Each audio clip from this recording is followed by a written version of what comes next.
काळात पोराचे लग्न सुद्धा होईना, सगळ्यात भानगड मोठी हीच आहे. पैसा जर कमवत असाल, तुम्ही स्वतःच्या पायावर जर उभे असाल, तर नक्कीच लग्न होत आहे. भानगड अशी झालेली आहे सध्याच्या काळात. काही ठराविक मुलं असे आहेत जे मुलं गावात इकडे तिकडे फिरतात, ज्यांना काम कळत नाही, ज्यांना व्यवसाय कळत नाही, ज्यांना काहीच करता येत नाही, पैसे कमवण्याची अक्कल नाही, जे पोरं गावातून इकडे तिकडे फिरणार, बस त्यांच्याच आई वडिलांना प्रश्न आहे आणि टेन्शन, काळजी आहे की या पोराचं लग्न कसं होईल. मला गावातला एखादा मुलगा असा दाखवा की तो मुलगा नोकरीला आहे, त्याला 50,000 पगार आहे, त्याला 70,000 पगार आहे, त्याला 1,00,000 रुपये पगार आहे, तरी त्या पोराचं लग्न होईना. आहे का असं कधी? जे स्वतःच्या पायावरती उभं आहे. सध्याच्या काळात मुलींचा विचार जर घेतला आपण, मुली आहेत, आपण फक्त म्हणतो मुलं वाढले मुली कमी झाल्या, मुली सुद्धा आहेत. गावात कधीतरी विचार करून पहा, मुली आहेत, पण 22-23 वर्षाचा मुलगा झाला तर मुलगा शाळा सोडून इकडे गावामध्ये इकडे तिकडे भना फिरत राहतो. इकडे फिरल, तिकडं याला कट मारल, त्याला काहीतरी म्हणल, भांडण घरी घेऊन येईल. पण 22-23 वर्षाची मुलगी तुम्ही 25 वर्षाची झाल्यावर लग्न लावून द्या. स्वतःच्या पायावरती जोपर्यंत उभा राहत नाही तोपर्यंत चिकाटीनं अभ्यास करणार. हॉस्टेलला जर पोरगण पोरगी शिकायला टाकले तर पोरग फक्त बापाच्या पैशावर उड्या मारत. गाडी घेऊन द्या, त्याला रोज बॅलन्स करून द्या, सगळं करा, पण रिकामे कामं करून ठेवणार. पण चिकाटीनं अभ्यास केलेला एखादा मुलगा, ज्याला परिस्थितीची जाणीव आहे, ज्याला आईवडिलांच्या कष्टाची जाणीव आहे, तो मुलगा कधीच रिकामं फिरू शकत नाही. तो कधीच अभ्यास केल्याशिवाय राहू शकत नाही. लग्न तुम्ही म्हणाल ताई लग्न होईना, तुमचं लग्न 10 दिवसात काय 2 दिवसात लग्न होईल, पण सांगतो तेवढं करा. स्वतःच्या पायावरती उभे राहा. याचा अर्थ असा नाही फक्त तुम्हाला नोकरीच असली पाहिजे, तुम्ही फक्त नोकरीच केली पाहिजे, 60,000 70,000 1,00,000 रुपये पगार असला पाहिजे. तुम्ही तुमचा व्यवसाय करा, तुम्ही तुमचा बिझनेस चालू करा, कधीतरी हॉटेल टाका, कधी कोणतंही काम चालू करा. जोपर्यंत खिशात पैसा आहे, तुमच्या अकाउंटला 1 कोटी रुपये आहेत आणि तरी तुम्हाला कोणी पोरगी देईन, असं कधी आहे का? आपल्या गावात कोणत्या मायबापाला वाटतं की आपली पोरगी ऊस तोडणाऱ्याला गेली पाहिजे? ऊस तोडणारे आई वडील असतील तरी त्यांना वाटतं आम्हाला जावाई आमचा नोकरीला असलेला भेटला पाहिजे, काहीतरी तो स्वतःच्या पायावरती उभा असलेला भेटला पाहिजे. कमीत कमी तो पैसे कमवून आमच्या मुलीला आयुष्यभर आनंदाने सांभाळलं, हाच विचार करून प्रत्येक आई वडील स्वतःच्या मुलीचं लग्न लावून देतात.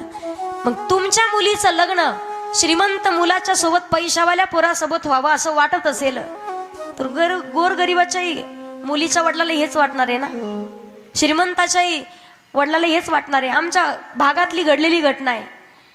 ज्या मुलाचे आई वडील ऊसतोडीचं काम करतायत, ऊसतोडीचं काम करत असताना अक्षरशः ऊस तोडण्यासाठी शेतामध्ये पहाटे 2 ते 2:30 वाजता ते माणसं गेलेले आई वडील, आणि त्या मुलानं नेमकाच पेपर दिलेला. त्याच दिवशी त्या मुलाचा PSI ला नंबर लागला, रिझल्ट आला, त्या ठिकाणी त्याचा नंबर लागला, तो PSI झाला. ज्या दिवशी मुलगा PSI झाला त्याच्या 2च दिवसाच्या नंतर आमच्याच भागामध्ये पंचकृषीत सगळ्यात श्रीमंत माणूस आहे, तुम्हाला आडनाव नाही सांगत, पण त्या श्रीमंत माणसानं ऊसतोड करणाऱ्या आई वडिलाच्या पोराला फोन केला आणि 8 दिवसात लग्न जमून 15 दिवसात लग्न लावून दिलंय. मला सांगायचं काय तुम्हाला, तुमच्याकडे शेती आहे की नाही हे विचारत नाहीत लोक. तुमच्याकडे तुम्ही काय करता, तुम्ही किती हुशार, तुमचं कुळ जाती काही घेणं देणं नाही लोकाला. फक्त तुमच्याकडे पैसा पाहिजे, फक्त तुम्ही श्रीमंत पाहिजे, तुमच्या खिशात पैसा असेल तर नक्कीच पोराचे लग्न होतात पहा. पण स्वतःच्या पायावरती स्वतःचं कर्तृत्व केलं पाहिजे. ज्या आई वडिलांनी हाडाचं काढं रक्ताचं पाणी करून पहा तुम्ही, आपल्याच नातेवाईकात एखादा श्रीमंत असतील ना, मोठमोठ्या गाड्या घेऊन आपल्या आई वडिलाच्या समोर फिरतात. आपल्या आई वडिलाला वाटत नसेल का आपणही मोठ्या गाडीत 4 व्हीलर मध्ये फिरावं? आई वडिलाला वाटत नसेल का आपणही 2-2 मजली बिल्डिंग बांधावी? त्यांना वाटत नसेल का आपणही नवीन कपडे रोज घालावेत? पण स्वतःच्या पोटाला चिमटा देऊन जिथे 1 भाकर खायची अर्धी भाकर खातात आणि आपल्या कॉलेजसाठी आपल्या शिक्षणासाठी पैसे खर्च करत आहेत. आपल्या आईलाही वाटतं आपल्या मैत्रिणीसारखे गावातले श्रीमंत बायांसारखे नवीन साड्या रोज घालाव्यात, पण ती स्वतः तिच्या मनाचा विचार करत नाही, मन मारते, स्वतःचा आनंद नाही पाहत, पोटाला चिमटा घेते आणि फाटलेली साडी 2-2, 3-3 महिने, 2-2 वर्ष ती साडी घालते. का? आपलं मुलगा किंवा आपली मुलगी आनंदात त्याचं शिक्षण झालं पाहिजे. शिक्षणाला पैसा कमी नाही पडला पाहिजे. आपला मुलगा शिकला पाहिजे. का तर भविष्य आपलं आनंदात आणि सुखात होणार आहे. समाधानात आपलं शेवटचं म्हातारपण आपलं सुखा समाधानात जाणार आहे. कधी कधी एक शोकांतिका वाटते पहा. एकुलता एक मुलासाठी आईवडिलांनी किती कष्ट करू द्या. ऊसतोडीचं काम करतात, जे नाही ते काम करतात. स्वतःचा विचार करत नाही, स्वतःच्या आयुष्याचा विचार करत नाहीत. तो मुलगा 10वीला गेलाय. 10वीला मुलगा शाळेत जातोय. एक वस्तू मागितली, 5-10 किलोमीटर अंतरावरती जर त्याची शाळा असेल, 2-4 किलोमीटर अंतरावरती शाळा असेल, तर त्याला मोटरसायकल 10वीच्या वर्गात. मुलगा 10वीला असताना 50,000चा मोबाईल त्या पोराच्या हातात आहे. पण तोच मुलगा 12वीला गेला, वाईट मार्गाला गेला. आणि एकुलता एक मुलगा असताना आयुष्यभर वर्षभर त्यानं अभ्यास नाही केला. 12वीचे पेपर झाले आणि पेपर झाल्यावर निकाल लागला तर तो मुलगा नापास झाला. म्हणून एकुलता एक मुलानं फाशी घेऊन आत्महत्या करावी स्वतःच्या. अहो, ज्या आई वडिलांनी ज्या मुलाकडे स्वप्न पाळले की आपलं म्हातारपण सुखात जाईल, एकुलता एक मुलगा आहे, आपल्याला आनंदात आयुष्यभर सांभाळेल, तोच मुलगा जर लग्नाचं वय झाल्यावर फाशी घेऊन आत्महत्या करून मरत असेल, त्या आई वडिलांनी कोणाकडे पाहायचंय? जिवंत असून सुद्धा मेल्यात जमा असतात ते माता पिता. असा याचा अर्थ असा नाही शिक्षणच केलं पाहिजे, शाळा शिकली पाहिजे, नोकरीलाच लागलं पाहिजे. नसेल तुम्हाला शाळा शिकणं होत, शिकू नका. पण स्वतःचा व्यवसाय चालू करा, स्वतःचा काहीतरी धंदा बिझनेस चालू करा. हॉटेल जरी टाकलं तुम्ही, पण तो बिझनेस असा चालू करा, तो व्यवसाय असा चालू करा की परिसरात ती नॉलेज, ते शिक्षण, ते विचार, ती बुद्धी कोणाकडे नसेल. फक्त हुशारीला किंमत आहे, आपल्या बुद्धीला किंमत आहे. तुम्ही किती शिकले, तुमच्याकडे किती प्रमाणपत्र. आहो, एका माणसानं 10 पदव्या घेतलेली माणसं आहेत सध्याच्या काळात. पण तरी सुद्धा आज खाण्याची पंचायत झालेली आहे.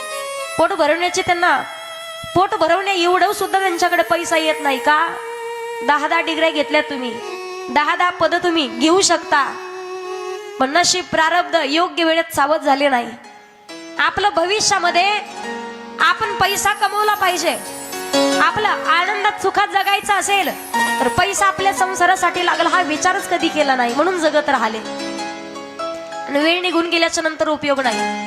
म्हातारपण सुखात जावं असं वाटत असेल, पैसे कमवण्याची आणि नाव कमवण्याची सुद्धा एक लिमिट आहे, वयाची रेंज आहे. त्या वयात जर आपण ते काम केलं, ते कार्य केलं, प्रामाणिकपणाने निष्ठा श्रद्धा ठेवून जर आपण ते आपलं कार्य पार पाडलं, तर आपलं म्हातारपण आनंदात आणि सुखात समाधानात जाईल.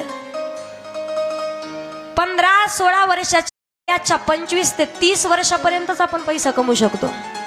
30 वर्षापर्यंतच आपण स्वतः कुठेतरी सेटल होऊ शकतो.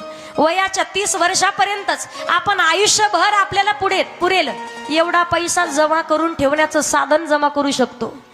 पण एकदा का वेळ निघून गेली, एकदा का वय निघून गेलं, एकदा का संधी गेली, नंतर संधी कधी भेटत नाही. म्हणून मन सांगतात, माणसानं योग्य वेळेत संधीचं सोनं करायला शिकलं पाहिजे.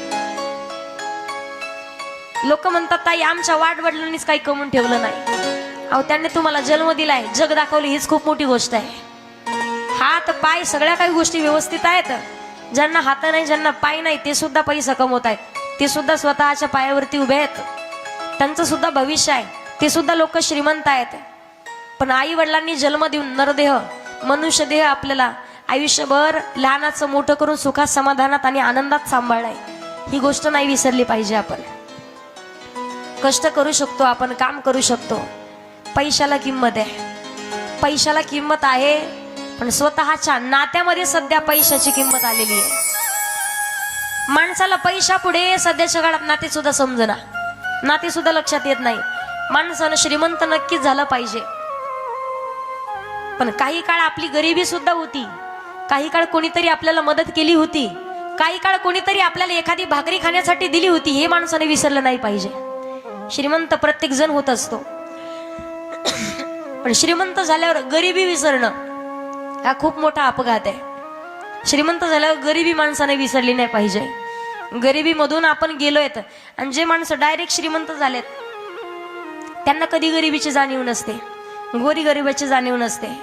पण ज्यांनी स्वतः, आपण म्हणतो ताई काहीच नव्हतो, पण शून्यातून सगळं जमा केलंय, आम्ही सगळं केलंय, कष्टाचा पैसा आहे आमच्या, घामाचा पैसा आहे आमच्या, माणसाला त्याचा आनंद आणि त्याची किंमत काहीतरी आगळी वेगळी राहते. प्रपंचात पैशाला किंमत आहे. पैसा असेल तर सगळं आहे. आणि तशी परमार्थामध्ये चित्ताची आवश्यकता आहे. प्रपंचात वित्त पाहिजे तर परमार्थामध्ये चित्त पाहिजे. चित्त जागेवर नसेल तर उपयोग नाही. आपण जर विचार केला महिला मंडळ कथेला, तुमच्या मनात होतं, तुमच्या चित्तात होतं आपल्याला ताईच्या कथेला जायचं म्हणून येता तुम्ही. कधी कधी पहा तुम्ही घरात एखादं काम तुमच्याच जवळ असती, ती वस्तू तुमच्या जवळच आहे, पण पूर्ण घरात फिरून पाहता. चित्त जाग्यावर नसेल तर कोणतंच काम आपण करू शकत नाही. चित्ताचं हरण झालं. हरिणे माझे हरिले चित्त आणि भार वित्त विसरले. गोपिकांच्या चित्ताचं हरण झालं होतं. 3 तास तुम्ही कथेला बसतायत ना, भगवान भोलेनाथांच्या चिंतनामध्ये तुमच्या चित्ताचं हरण झालं पाहिजे. अहो इथं येऊन सुद्धा आपलं मन जर घरी जाऊन येत असेल 4 बाऱ्या, काही उपयोग नाही. बऱ्याच जणी देहानं इथं